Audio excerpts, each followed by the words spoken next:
Good morning, dear students. Our next session that is regarding the quality of drinking water. Okay.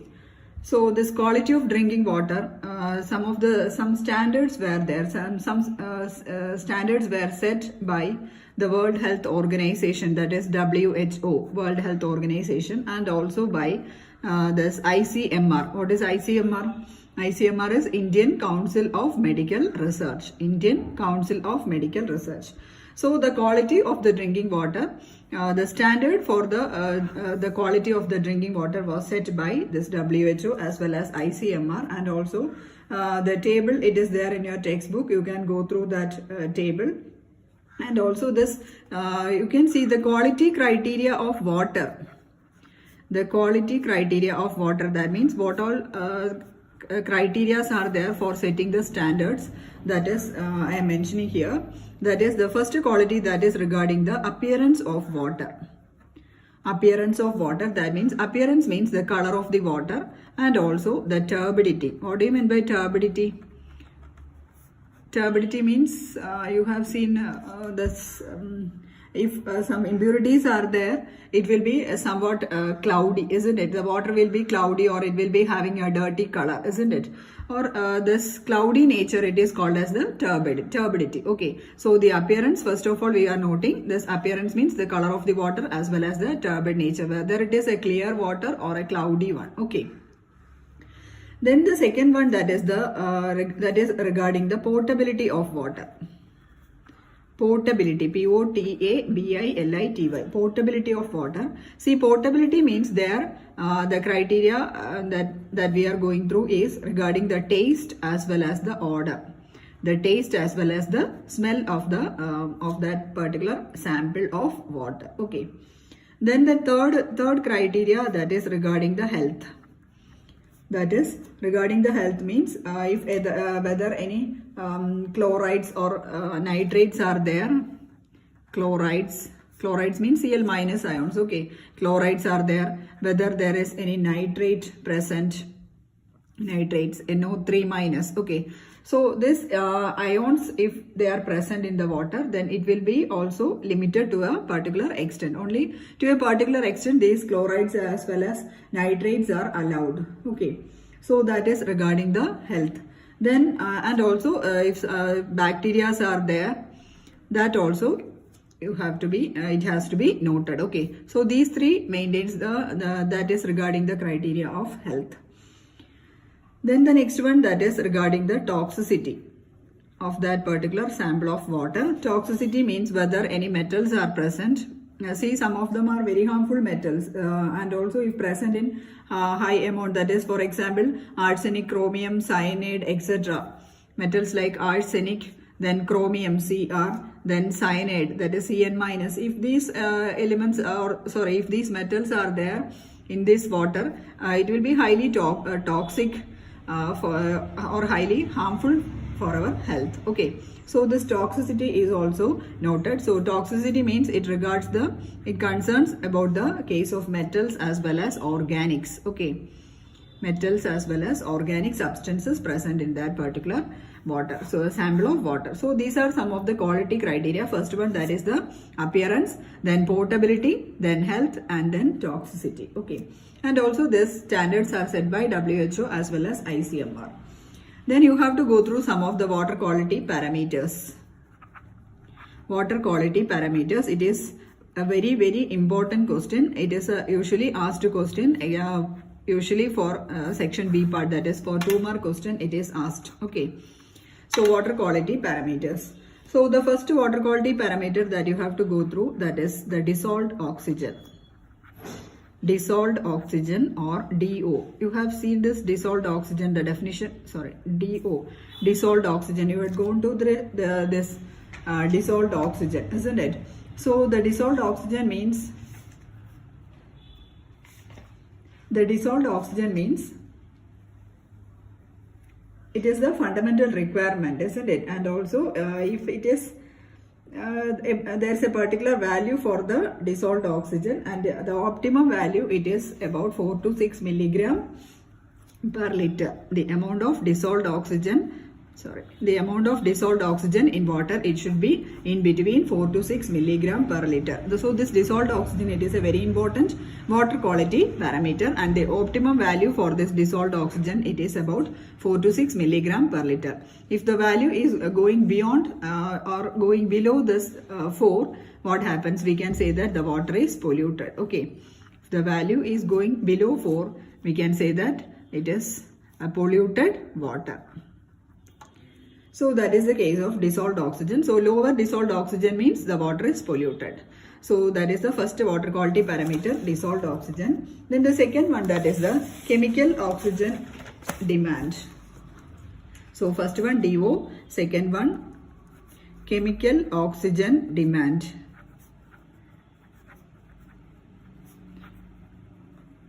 Chemical oxygen demand, that is COD. Chemical oxygen demand. So here this chemical oxygen demand, it is also another water quality parameter, and also this COD represents the organic content of water. COD represents the organic content of water. Okay. That means organic content means the waste materials or the decayed plants, etc. That represents the organic content of water. And also it also represents the oxygen demanding substances in water. Oxygen demanding substances means these waste materials, it requires this organic waste materials, it requires some amount of oxygen for having bacterial decomposition. So these organic waste or the organic content present in water, we can say it as the oxygen demanding waste. So if the excess of oxygen demanding waste are there in this water bodies, what happens? It will be consuming more amount of oxygen, and gradually what happens? The water gets depleted with oxygen. So here this oxygen demanding substance, that is called the amount of oxygen demanding waste present in water, it is called as the COD, or it is the index of the organic content of water. So it measures both this biologically oxidizable as well as it represents the biologically oxidizable. Oxidizable means in the presence of oxygen only these substances will be decomposing. Okay, biologically oxidizable as well as biologically inert. Inert means unreactive substances. Okay, inert means unreactive substances. So this represents the oxidizable as well as the unreactive substances or the unreactive organic matter present in the water bodies. Okay, so that is what is called as the chemical oxygen demand. So it denotes the, or it is an index of the organic content of water. That means if in a water body some organic waste are there, so that represents the COD of that particular water. That means how much oxygen is required for decomposition or for the decomposition of that particular organic matter. Okay, so that represents the COD or chemical oxygen demand. And then the next one, the third important definition, that is the biological oxygen demand. Biological oxygen demand. In short, we can write it as BOD. BOD. See here, this biological oxygen demand means it represents the amount of free oxygen present in that particular water body. Okay, free oxygen required. Suppose if we are taking 1 liter of impure water or 1 liter of waste water, and in this 1 liter of water there are several organic waste. Okay, so in order to decompose this organic waste, how much amount of free oxygen is there in this particular water body for the bacterial decomposition? Okay, for the bacterial decomposition at 20 degrees Celsius, temperature also should be noted at 20 degrees Celsius, and also in a period of about 5 days. Okay, so that is what is called as the biological oxygen demand. So it represents that means if we are taking a sample of water for measuring this BOD, then the amount of free oxygen present in that sample of water in order to undergo this bacterial decomposition at a temperature of 20 degrees Celsius. You have to mention the temperature. Okay, if temperature is increased, what happens? The reaction rate will also be increased, or the speed of the reaction will also be increased. So here at a temperature of 20 degrees Celsius for a period of 5 days. Okay, so these 2 points to be noted. At it, for the amount of free oxygen required for the bacterial decomposition, that is 1 point for the bacterial decomposition, and also under aerobic conditions. Aerobic condition means in the presence of oxygen. Okay, under aerobic conditions at a temperature of 20 degrees Celsius and in a period of 5 days. Okay, these points you have to note down. So biological oxygen demand we can say as the amount of free oxygen required for the bacterial decomposition under aerobic conditions, that is in presence of air, or in short we can say that in presence of oxygen, and then at a temperature of 20 degrees Celsius in a period of 5 days. Okay, that is what is called as the BOD. Okay, COD means it is a measure of the organic content or the oxygen demanding waste present in water, and by BOD means it is the amount of oxygen required for decomposition of the organic waste. Okay. So these are the 3 important water quality parameters, that is the dissolved oxygen, then chemical oxygen demand, and also biological oxygen demand. Okay, so these 3, it is very, very important. It will be asked in section B part, or sometimes it can be in section C part, but for a 4-mark question not much there, usually asked in A or B parts. Okay, then the next another important topic, that is the hard and soft water. Okay, hard and soft water. You have seen this hard water. Normally we are using soft water. In Kerala we are having this soft water, but while going to the northern sides we can see hard water is there. Sometimes you have experienced it. That means if we are having a soap solution, or if we are having a soap with that particular water, what happens? The lather will not be developed, or foam will not be developed so easily like we do here. Okay, that is while we are using soap solution or soap in hard water, what happens? The soap does not give a lather. What do you mean by lather? Lather or foam, F-O-A-M. Lather means it is pada. Okay, so this soap does not give a lather in case of hard water, but in the case of soft water, the soap will be giving a ready and a permanent lather. Okay, so that is simply hard and soft water. First of all, we can go through what I meant by soft water. So soft water means it will give a ready and permanent lather with soap solution. Ready and permanent lather with soap solution. And also example for the soft water are distilled water. Distilled water means that will be free of any ions as well as minerals or metals, anything. Okay, so the example distilled water, then rainwater, etc. They are all soft water. That means they will be giving a ready and permanent lather. Then the next is the hard water. Hard water, just the opposite of the soft water. That means it does not produce or does not give a ready and permanent lather. It does not produce a ready and permanent lather with soap solution. It does not give a ready and permanent lather with soap solution. Okay, so example, that is seawater, then river water, etc. River water, sometimes it will be seawater, then river water. River water usually it will be having this industrial waste. If it is having industrial waste, it will be having so much of ions, and therefore it does not produce a permanent lather. Okay, so this is the difference between hard water and soft water. Okay, then the next is we can go through how this hardness is developed in this water. Okay, how hardness is developed.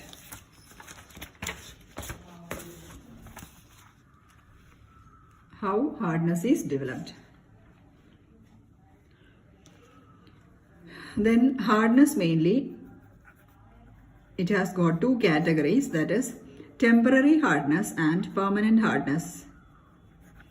Temporary hardness and permanent hardness. Permanent hardness. Okay. Temporary hardness means it is due to the presence of the dissolved bicarbonates.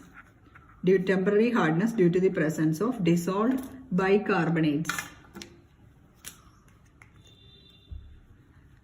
Dissolved bicarbonates. Bicarbonates means the formula will be HCO3 twice. Bicarbonates. Carbonates means CO3. Bicarbonate means HCO3. Okay. So by this temporary hardness, it is due to the presence of dissolved bicarbonates, and also this bicarbonate is the anionic part, that is HCO3 minus. Bicarbonate is HCO3 minus. So this is the anionic part.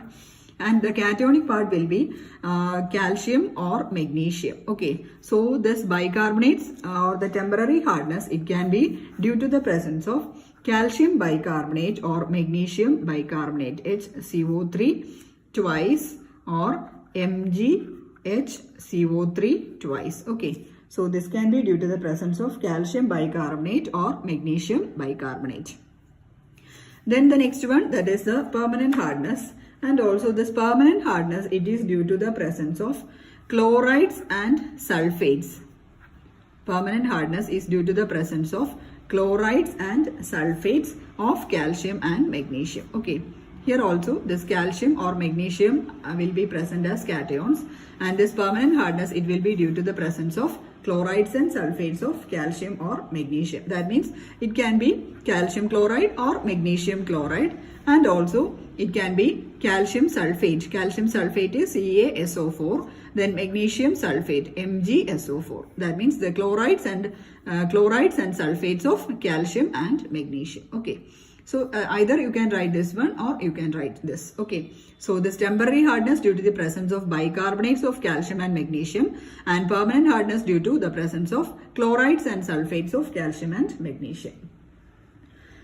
Then the next is why this hard water does not make a lather with the soap solution, or what is the action of this hard water on soap solution. Okay. Action of hard water on soap solution. That means the soap will not be giving a lather. What is the reason? Okay, that is we are discussing here, action of hard water on soap. And also one more thing here, that is this temporary hardness, it can be removed by simple boiling. That is, bicarbonates are there. So by boiling, what happens? This carbonates, see here HCO3 minus is there, isn't it? So by boiling, what happens? This CO3 will be removed as carbon dioxide gas. Okay, it will be removed as carbon dioxide, and the gas will be escaped while boiling. But here this permanent hardness, it cannot be removed by boiling. Permanent hardness cannot be removed by boiling. Okay, that is one of the difference between temporary as well as permanent hardness. Temporary can be removed by boiling, but permanent cannot be removed by boiling. Some other methods or techniques have to be used in order to remove the permanent hardness. Okay, so next is the action of hard water on soap. See, normally these soaps are chemically, they are the sodium or potassium salt of higher fatty acids. Sodium or potassium salt of higher fatty acids. See, higher fatty acids means it can be stearic acid, SteAric, stearic acid. And stearic acid, the formula is C17H35COOH. Okay, so this is stearic acid, and it can be another fatty acid, higher fatty acid, that is palmitic acid, PALMETIC, palmitic acid, and the formula is C15H31COOH. So this is the formula for palmitic acid. See, the first one, stearic acid, has got 17 carbon atoms along with the COOH group. COOH group represents the acid group. Okay. So this is stearic acid, C17H35COOH, and palmitic acid is C15H31COOH. So soap means it will be normally this stearic acid salt or palmitic acid salt. That means this in the case of the COH group, this hydrogen atom, it is replaced by this Na plus or K plus. Okay, so the soaps are chemically, we can write it as, it can be C17H35 COONA. Soaps are chemically C17H35 COONA, or it can be C15H31 COONA. Okay, or it can be C17H35 COOK, that is the potassium salt, or C15H31 COOK. Okay, so this is chemically soap. C is the salt of sodium salt of stearic acid or palmitic acid. Okay, so another composition is C17H35 COOK or C15H31 COOK. Both are sodium salt. Okay, sorry, both are the chemical name of soap. So normally when this reacts with this hard water, suppose we can consider this case, the sodium salt of soap, that is C17H35 COONA plus see, in the case of hard water, it will be having calcium ions as well as magnesium ions, isn't it? So this, I am writing the calcium ions present in the water. So this will be reacting. For balancing the equation, you have to put it here. You have to put 2 here. So C17H35 CONA plus Ca2 plus. So this Na plus ions will be replaced by this Ca2 plus ions. Okay. So in the place of Na, what happens? The Ca2 plus will be coming. So that the formula becomes C17H35 COO, Ca. See the calcium, in the case of calcium, the valence, it is a bivalent ion, or it is having 2 positive charges. So the equation or the formula, it becomes C17. For balancing 2 Ca, we have to put 2 molecules of C17H35 COO group. Okay, plus the remaining will be 2 Na plus. Okay, the Na plus will be replaced. So this sodium will be replaced by calcium. Similarly, we can write the second case also, palmitic acid, that is 217 again stearic acid C17H35 COONA plus then the second equation with magnesium present in hard water.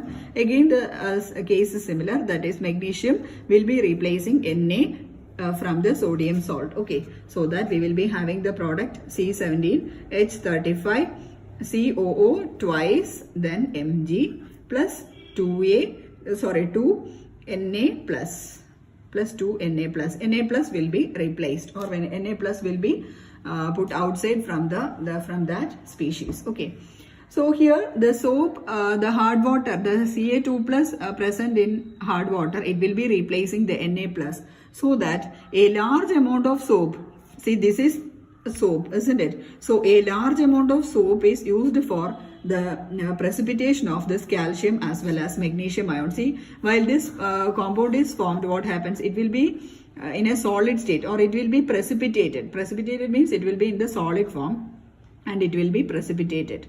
So here precipitated and it will be deposited. So here a large amount of soap is used for this precipitation, and after the completion of this precipitation, or after the completion of the Ca2 plus present in hard water, what happens? The soap has to produce a lather. Only after the completion of finishing this precipitation, or completion of the replacement of Ca2 plus by Na plus, in the reverse, that is by the replacement of Na plus by Ca2 plus, only after that completion it will be developing a lather. That means only after the removal of complete Ca2 plus, the soap will be giving a ready lather.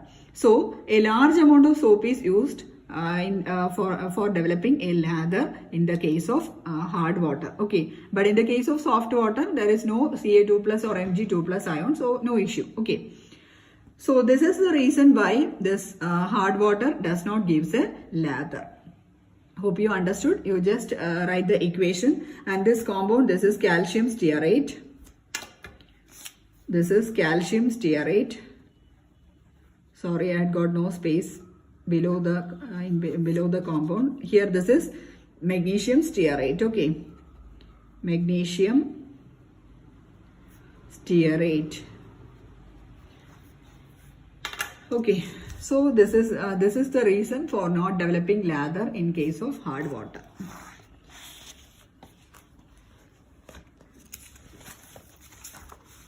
So next reaction, next heading, that is the removal of temporary hardness.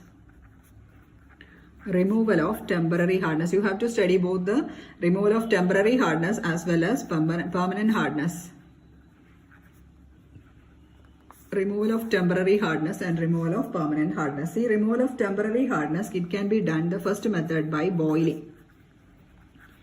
We had already, I told you, by boiling. By boiling means, see here, this temporary hardness, it is due to the presence of bicarbonate ions, isn't it? Bicarbonate means it can be calcium bicarbonate, CaHCO3 twice, or it can be due to the presence of magnesium bicarbonate, that is MgHCO3 twice. This is calcium bicarbonate, and this is magnesium bicarbonate. Okay. So by simple boiling means this calcium bicarbonate, CaHCO3 twice, on boiling, on heating, what happens is that calcium carbonate will be precipitated. This is a solid. Calcium carbonate will be precipitated plus water plus carbon dioxide. Okay. Carbon dioxide gas will be released. Okay. So this calcium bicarbonate, carbon dioxide will be removed, and remaining this calcium ions, it will be deposited as calcium carbonate. So we will be getting pure water. Similarly is the case of this magnesium bicarbonate, MgHCO3 twice on heating, giving MgCO3. MgCO3 is magnesium carbonate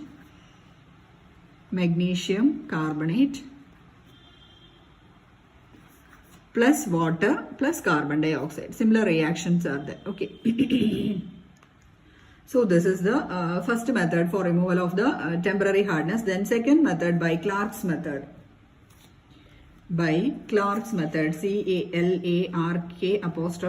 by Clark's method. See here, Clark's method means here in hard water, that is in water having temporary hardness, we are adding a slaked lime, or it can otherwise be called as milk of lime. Slaked lime or milk of lime, and the formula or the chemical formula of this slaked lime or milk of lime, that is calcium hydroxide, CaOH twice. Calcium hydroxide.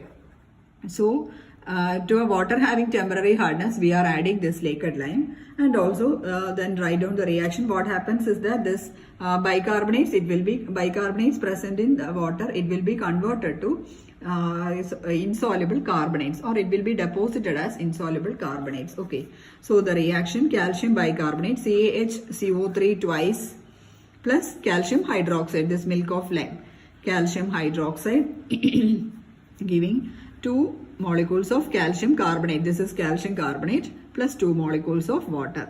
So here we will be obtaining pure water, and calcium ions, it will be deposited as calcium carbonate. This calcium carbonate is a solid substance, so we can remove it by filtration. Okay.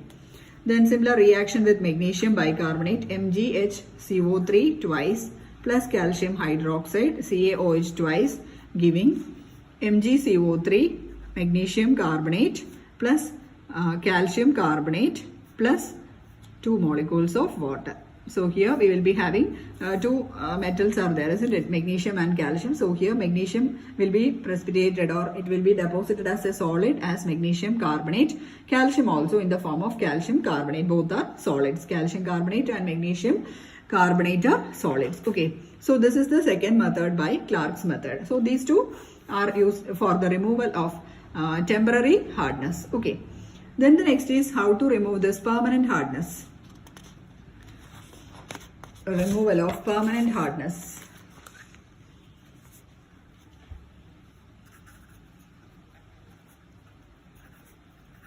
Removal of permanent hardness.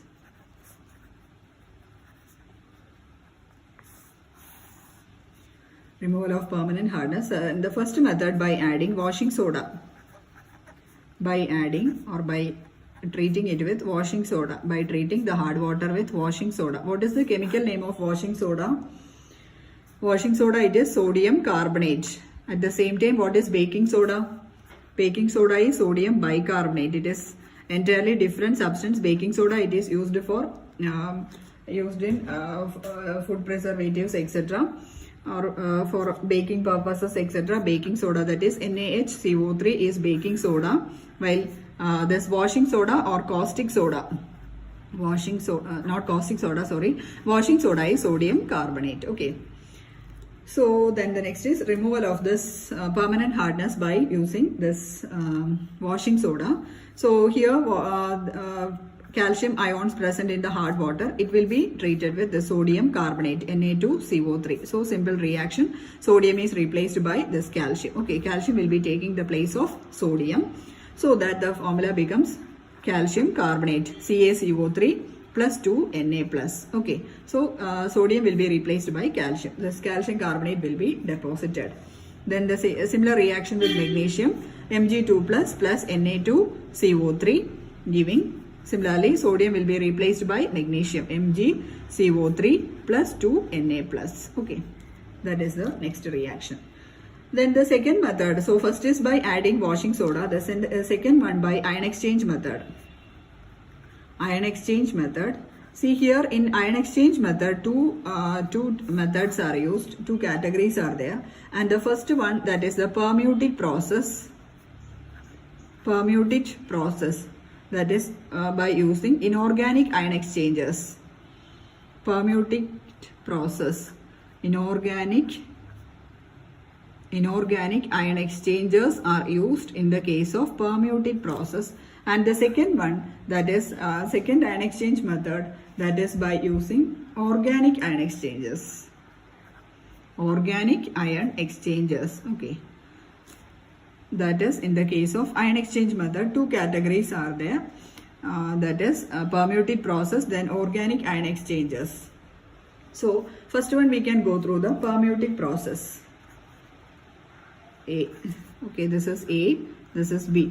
First one using inorganic ion exchanges, second one using organic ion exchanges. So first one, permutic process or inorganic ion exchanges. Permutic process or inorganic, this is very important, ion exchanges. Usually this hard water and soft water, the complete portion you have to study thoroughly. It is very important and usually asked in any part of the question paper. Okay. So here permutic means, permutic is it is an artificial zeolite. It's an artificial zeolite, and also I have told you it is an inorganic ion exchange resin. So it is an artificial zeolite, and the chemical name of this, it is sodium aluminium silicate, NaAlSiO4 dot 3H2O. Sodium, this is sodium aluminium silicate. Sodium aluminium silicate. Okay, so this is the artificial zeolite or sodium aluminium silicate. So when this sodium aluminium silicate, when it is packed in a suitable container, here it is having sodium aluminium silicate. Simply I am writing it as Na2Z. Z represents the zeolite part, or Z represents the aluminium silicate part. Okay, Z represents the aluminium silicate part. Okay. So Na2Z, that is, this is having the sodium aluminium silicate, and we are passing through the sodium aluminium silicate hard water. Okay, so while hard water is passed through it, what happens? Hard water, it has got calcium ions as well as magnesium ions, isn't it? So this Na plus will be replaced by either Ca2 plus or Mg2 plus, whatever present in that particular sample of water. Okay, so here you have to remember this particular point. Permutic means it is an artificial zeolite or it is an inorganic ion exchange resin, and this artificial zeolite chemically it is sodium aluminium silicate, and simply we are writing it as Na2Z. Z represents the aluminium silicate part. Okay. Then you have to, when this is packed in this zeolite, when it is packed in a container and hard water is allowed to pass through it, the Na plus ions are replaced by calcium ions or magnesium ions, whatever present. Okay, so this this is removed, and this calcium or magnesium, it will be exchanged, or it will be there present in the resin after the exchange. And what happens, the further water it will be having Na plus ions, isn't it? Na plus or NaCl, it is sodium salt, it will not cause hardness to water. Okay, it can be removed easily. So here write down the equation, that is Ca2 plus Na2Z giving CaZ. This calcium, it will be replacing Na. So CaZ plus 2 Na plus. So here calcium is removed from water. Instead Na plus will be there. Similarly, in the case of Mg2 plus Na2Z giving MgZ plus 2 Na plus. Okay. So this is the reaction for a permutive process or an inorganic ion exchange resin. Then the second case, that is the organic ion exchange resin. Okay, so the first one inorganic, second one organic ion exchange, ion exchangers or ion exchange resins.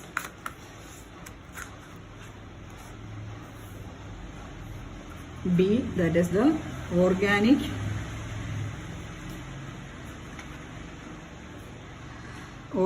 ion exchangers. Organic ion exchangers or ion exchange resins. See here, in the case of organic ion exchangers, it will be having complex organic molecules. It will be having complex organic molecules, and see, organic molecules normally it will be having carbon as well as hydrogen framework. All organic compounds means it will be having carbon, hydrogen. It will be minimum, it will be having carbon as well as hydrogen, and in some cases there will be oxygen, nitrogen, sulfur, etc. will be there. So normally a hydrocarbon or organic compound means it will be having carbon as well as hydrogen.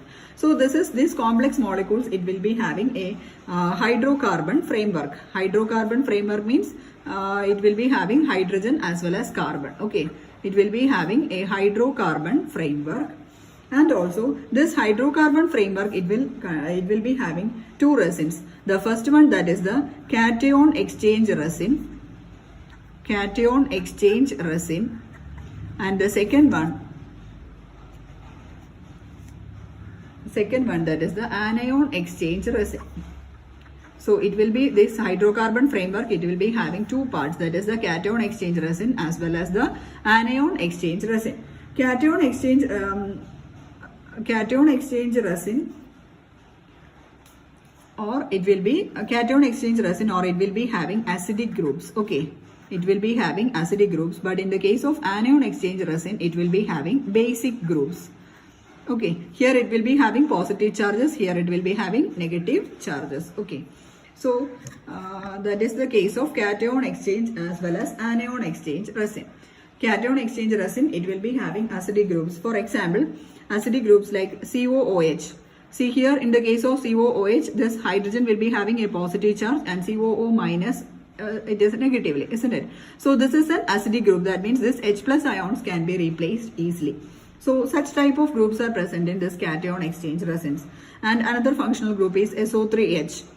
And this is also a cation exchange resin. It is having an acidic part, that is H plus, isn't it? Similarly, in the case of anion exchange resin, it will be having basic group, that is OH. See here, OH means it can be removed as OH minus, isn't it? So this is a basic group or an anion exchange resin. Then another group is the NH2 group. This is also basic. NH2 is also basic in nature. So here, when the hard water, it is passed through these two resins. That means in tank 1, it will be having a cation exchange resin. Okay, in the first tank it will be having cation exchange resin, and in the second tank it will be having this anion exchange resin.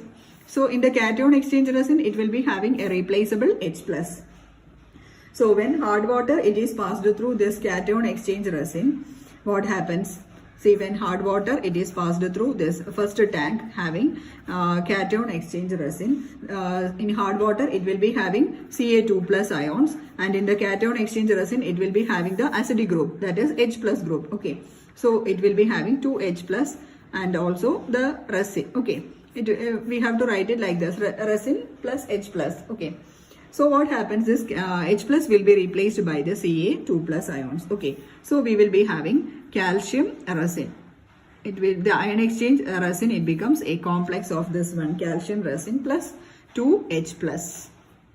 Okay, so that is the reaction going on in tank 1. Then after that, after passing through this first tank, then the water, it is passed through the second tank containing the anion exchange resin. Second tank, you should not draw the diagram in examination. It is just for your understanding. I am drawing these two diagrams. It is not like the case. You have to study it very simply. That is why I am drawing the two tanks. You should not draw this diagram. After passing through tank 1, this water, hard water, it is passed through the anion exchange resin, which is kept in tank 2. So in the case of anion exchange resin, it will be having basic groups, that is OH groups as well as NH2 groups, isn't it? So and also this hard water, it will be having chloride ions as well as sulfate ions, isn't it? We have to replace these two ions as well. So there in the second tank, what happens? This chloride ions or the sulfate ions present in hard water. For example, I am writing here it as Cl minus, the chloride ions present in hard water. It will be reacting with the resin. Resin, we can, the anion exchange resin, that is resin OH group, basic group is there. So what happens? The Cl minus will be replacing this OH minus, isn't it? So the product becomes Cl resin, that is the OH is replaced by Cl plus OH minus. Okay, plus OH minus. So here we will be having this OH minus, and from the first tank we will be having this H plus ion. So when these two combines, what happens? This H plus and OH minus will be combining to give pure water. So after the treatment from the second tank, we will be having pure water. Okay, so this type of this method, that is the organic ion exchange resins, are used for the purification of the industrial wastewater. That is a large quantity of water. It can be treated by using this organic ion exchange resins, industrial wastewater.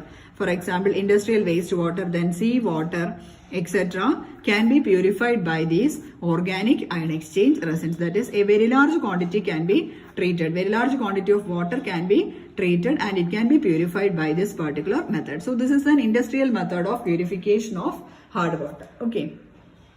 Hope you are clear with this point. That is the second one, that is the ion exchange resin. Then the third method, that is, so the first method is removal of permanent hardness. First method is by adding washing soda. First is by adding washing soda. Second one by ion exchange method. It has got two processes. Then the third one by sequestration of bivalent cations. Third method. Third method by the sequestration of bivalent cations.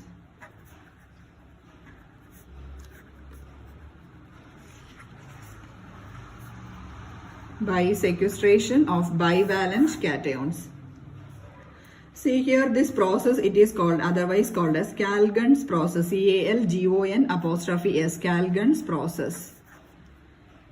See here, the bivalent cations are sequestrated. Sequestrated means it is made inactive or it is made ineffective by the presence of some other chemical compounds. Okay, that means in hard water it has got calcium as well as magnesium ions.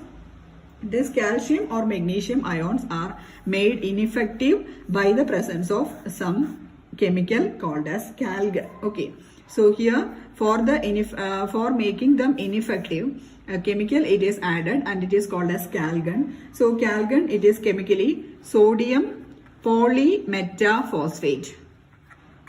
Sodium polymetaphosphate.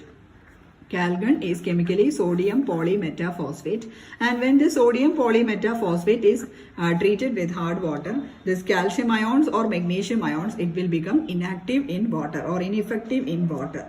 And also it will be forming a complex salt. Okay, so what happens? The free ions, that is the Ca2 plus or Mg2 plus, will not be present free in that particular water body, or it will be the hardness will be removed due to the ineffectiveness of these ions. So we can write the equation. For example, calcium chloride plus the sodium polymetaphosphate. Sodium polymetaphosphate is NaPO3 n times. Okay. NaPO3 n times, that is calgon. This is n times means it represents the poly. Okay. That is a number of times it is a polymer. Okay, it is number of repeating units, it will be n. So this is sodium metaphosphate, and sodium metaphosphate it is n times, NaPO3 the whole n times. So when calcium chloride it is treated with sodium polymetaphosphate NaPO3 n times, we will be having the product, it will be like this: NaN-2, then CaPO3 n times plus 2 NaCl. Okay. So see this along with the sodium polyphosphate, this calcium will also be included in this. Okay, calcium will also be made a complex, or it will be forming a complex salt, and the remaining will be having sodium chloride, and it is not highly sensitive, or it will not be causing hardness to water. Similarly, in the case of magnesium sulfate, MgSO4 plus NaPO3 n times, giving similar reaction again, NaN-2, then MgPO3 n times, MgPO3 n times plus Na2SO4. Okay. Here also sodium sulfate, it will not be causing hardness to water. So these are the two reactions by using calgon, or it is sodium polymetaphosphate. So this by the addition of this calgon, the effect of this Ca2 plus or Mg2 plus, it is prevented, or it is sequestrated. Okay, it is made inactive. The action of Ca2 plus or Mg2 plus, it is made inactive by the addition of the sodium polymetaphosphate or calgon. So this is the third method of removal of permanent hardness. Okay. So this much you have to study very clearly, and also very neatly. It will be asked in your examinations. Very, very, very important. Okay. Then the next one, that is regarding the disadvantages of hard water. So with this, this topic will be over. That is about the case in the case of hard water and soft water. Okay. Next is the case of disadvantages of hard water. So this hard water, the first disadvantage is that it cannot be used for washing purposes. It cannot be used for washing purposes. And also the second one is that hard water cannot be used in boilers. Cannot be used in boilers. Normally, these boilers, they are used in industries, isn't it? So industries for a larger scale manufacture, these boilers as well as steam pipes are there. This boilers is of very huge size. And also what happens if hard water is used in these boilers for the industrial purposes, what happens is that in these it will be having, hard water will be having calcium ions as well as magnesium ions. At the same time sulfates are there. So this calcium carbonates, it will be deposited at the sides of the boilers as well as the pipes. Okay, and it will be forming gradually, it will be developing as huge deposits, or it will be becoming see, suppose this is a boiler, it will get deposited on the sides of the boilers. Okay, like this it will be get deposited, this calcium carbonate, this deposits, or it will be becoming a lining for the boilers. Calcium carbonate linings as well as calcium sulfate linings will be there, will be formed gradually as time goes on. So what happens is that while a huge amount of heat is applied, normally at industries a very huge temperature, that is normally about 1000 or whatever the reaction, it will be having a particular temperature, and normally it will be having a very high temperature also. So while we are applying this high temperature, what happens? This will be preventing the heat from going inside the reaction vessel. Okay, here the reacting substances are there. So this lining, or this lining we can call it as the boiler scale. Okay, this lining is called as the boiler scale, and this lining, it will be preventing the heat from the reaction to going on. Okay, it will prevent the reaction as it takes place normally. So what happens, the boiler scale, it prevents the reaction to go on, or otherwise we can say that more fuel is consumed here for the reaction to take place. That means we have to supply more and more amount of heat. That is, lining is also there, So after that, the heat will be reaching this reactant molecules. So more and more amount of heat will be, we have to supply. And also what happens is that if the boiler can't withstand that particular high temperature, what happens? It will leads to explosion. Okay. So due to the presence of this boiler scale, it sometimes leads to accidents in the industries. Okay, so that is why these industries cannot use hard water at all. So this boiler scale, the term is also important. The boiler scale, it is due to the deposits of calcium carbonate and calcium sulfate on the linings. On